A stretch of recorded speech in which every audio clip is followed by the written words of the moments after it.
नमस्कार, मैं हूं आपके साथ सोनल तिवारी और आप देख रहे हैं लाइव यूपी न्यूज़ 24। तो जिस तरीके से 5 राज्यों में राज्यसभा चुनाव होने वाले हैं, लेकिन अभी राजस्थान में 25 नवंबर को ये चुनाव होगा, तो ऐसे में राजनीतिक पार्टियां एक दूसरे पर गंभीर आरोप भी लगा रही हैं। तो चलिए इस पर आज बातचीत करते हैं अपनी टीम के साथ। तो कांग्रेस पार्टी ने अपना घोषणा पत्र जारी कर दिया है। ऐसे में बीजेपी काफी गंभीर आरोप लगा रही है कि पिछले अपने घोषणा पत्र के वादे तो ये पूरे नहीं कर पाए हैं, इस बार का क्या होगा, क्या लगता है आपको?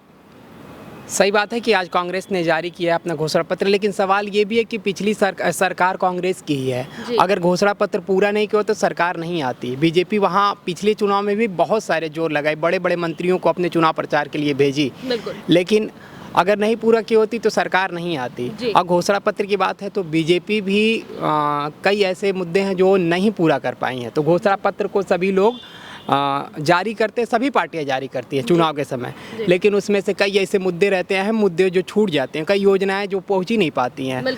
तो घोषणा पत्र जारी किया। अब अगर जीत रही है तो भाई उम्मीद तो यही की जाएगी कि सरकार से कि जो भी घोषणा पत्र जारी कर रही है उसको पूरा करे। बिल्कुल।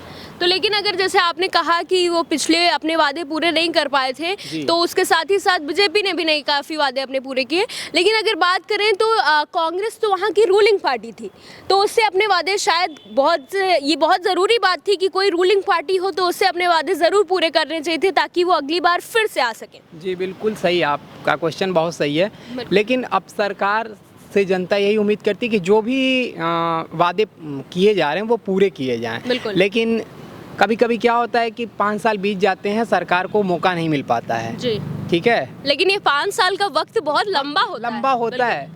लेकिन अब सरकार अगर चाहे तो पूरा कर ले, सरकार नहीं। लेकिन कुछ ऐसी चीज़ें रहती हैं कि सरकार जब लास्ट समय में आएगा, 4 साल बीत जाएंगे, तो 5वें साल में वो सोचे कि जनता को क्या ऐसा तोहफा दे दें कि जनता आकर के वोट दे दे। तो कुछ योजनाएं इसमें बाधित हो जाती हैं। और संकल्प पत्र जारी किया है तो अब इसीलिए जारी किया गया है कि फिर से जनता को एक बार वो संकल्प के जरिए हम वोट ले लें। क्या लगता है इनकी ये जो एक तरह से एक सोच है, साजिश है, तो क्या इसमें ये कामयाब हो पाएंगे? क्या लगता है? साजिश इसको नहीं कहा जा सकता है। सभी पार्टियां अपने घोषणा पत्र जारी करती हैं कि हम इतने फ्री देंगे, इतने ये देंगे, किसान के लिए ये करेंगे। वो एक बजट ही मान लीजिए, जैसे बजट, फिर ये जो योजनाएं रहती हैं उसको बजट में सरकार जो भी आती है लाती है।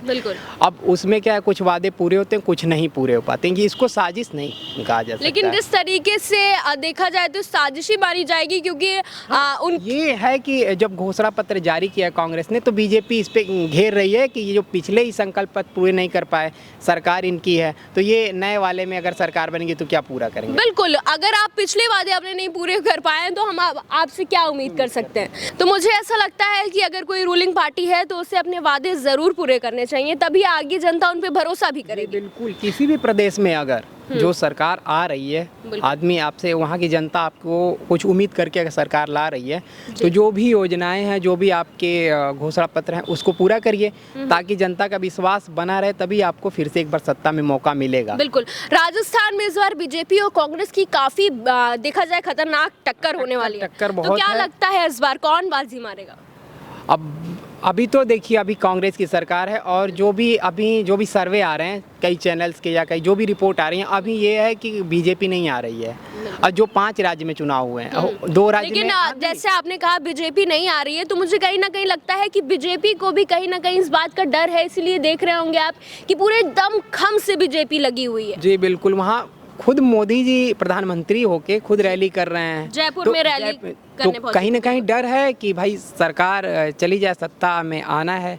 5 राज्यों, अगर ये 5 राज्य जाता है तो 24 का जो लोकसभा चुनाव होगा उसमें बीजेपी के लिए बहुत सारे खतरे की घंटी है। अगर ये जाता है इनके हाथ से तो 24 के लिए भी इनके लिए खतरा ही रहेगा। तो क्या लगता है आपको कि राजस्थान में कौन आ सकता है, बीजेपी या कांग्रेस? में अभी तो जो भी ओपिनियन पोल आ रहे हैं या जो भी ग्राउंड के मुताबिक देखा जाए तो कांग्रेस ही आ रही है अभी।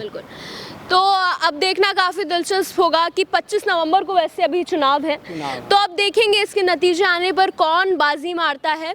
तो चलिए जुड़े रहिएगा हमारे साथ और देखते रहिए लाइव यूपी न्यूज़ 24।